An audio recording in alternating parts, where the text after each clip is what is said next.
Greetings, everybody.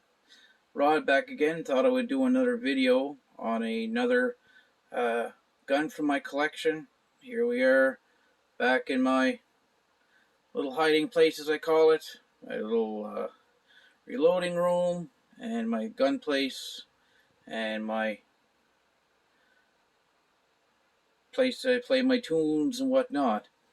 But what I have here today is something a little different that I normally have on, and it's the only one of these that I own. So I figured I would showcase it, being it's a little different and maybe something you don't see every day. Now, this thing here is a Flintlock. It's what they call a Northwest trade gun.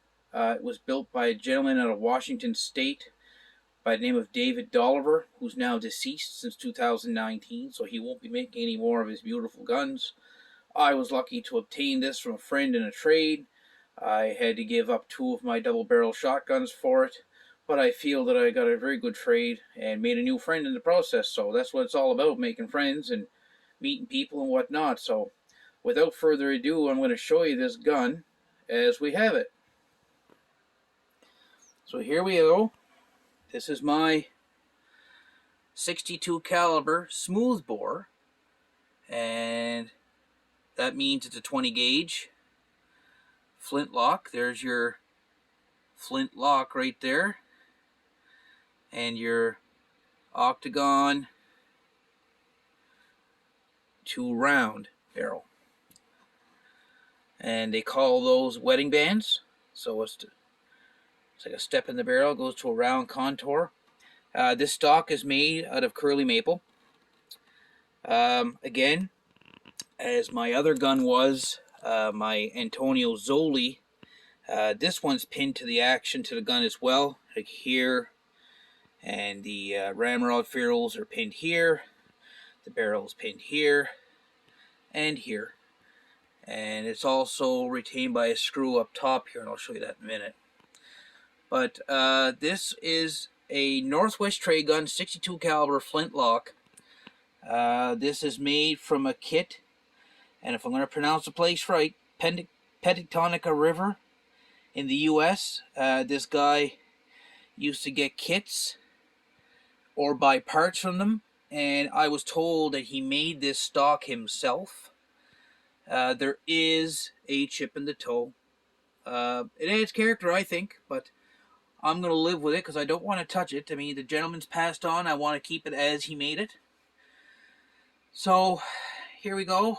The inletting's done very well. He was a craftsman, a well-known craftsman.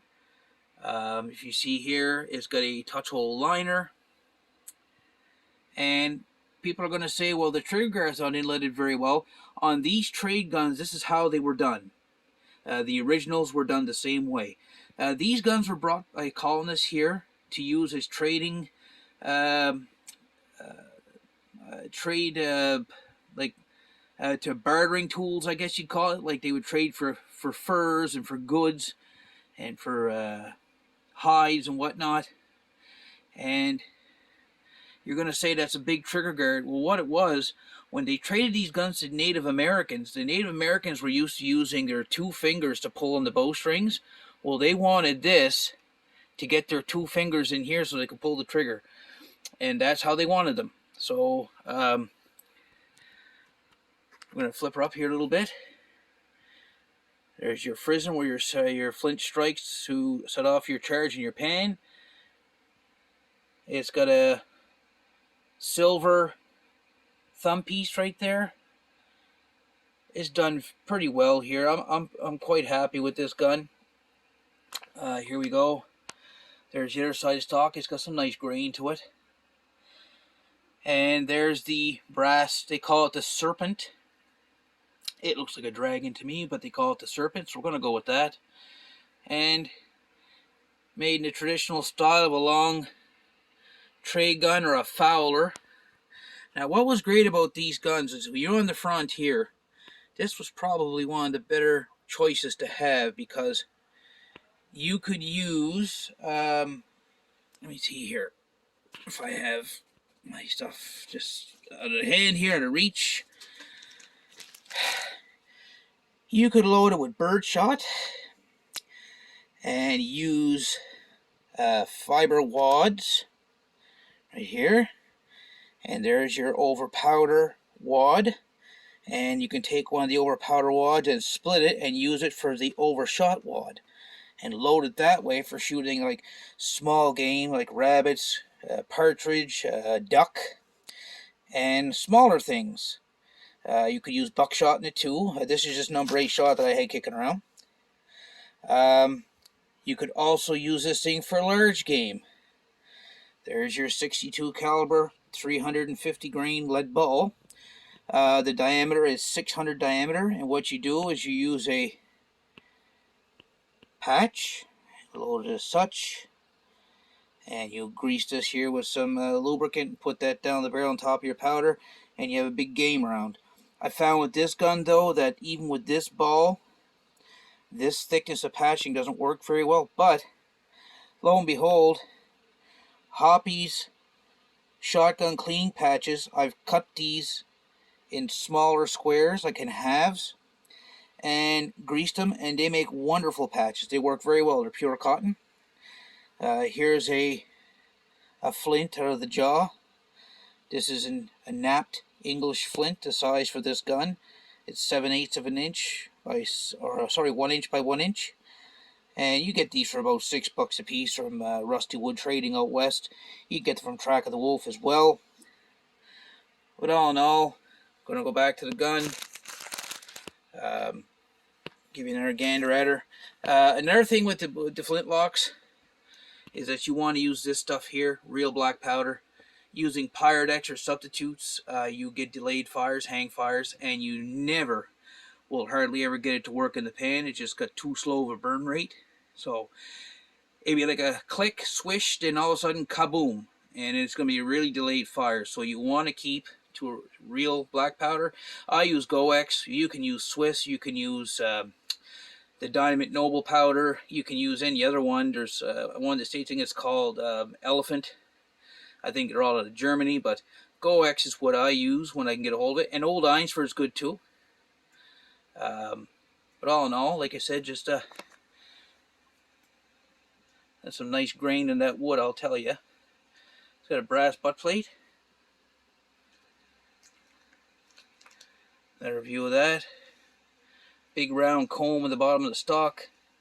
And this gun is not very heavy. It weighs about, for the length of it, it's got a 36-inch Coleraine barrel. That's a Davis lock, a Queen Anne lock, I believe.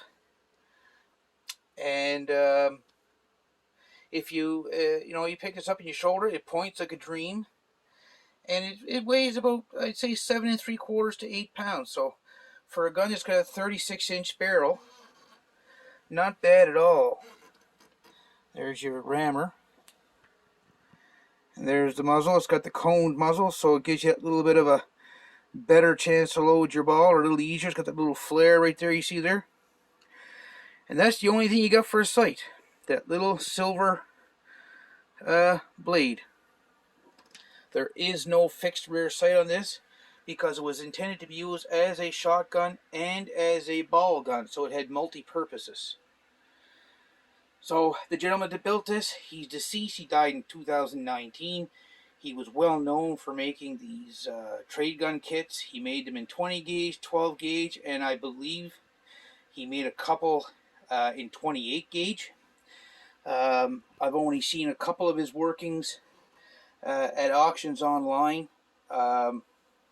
If you had to buy a kit just to build this gun right now from Track of the Wolf or Petaconica River or one of those outlets, just the parts kit alone, you're probably looking at $1,200 to get the maple stock and the Coleraine barrel.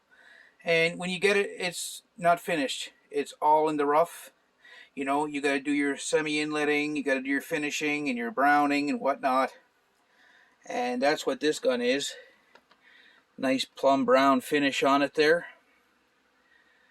Really nice. Really nice work. He did fine work. And there's his signature right there. David M. Dolliver, 1998. And just thought I would share this with you.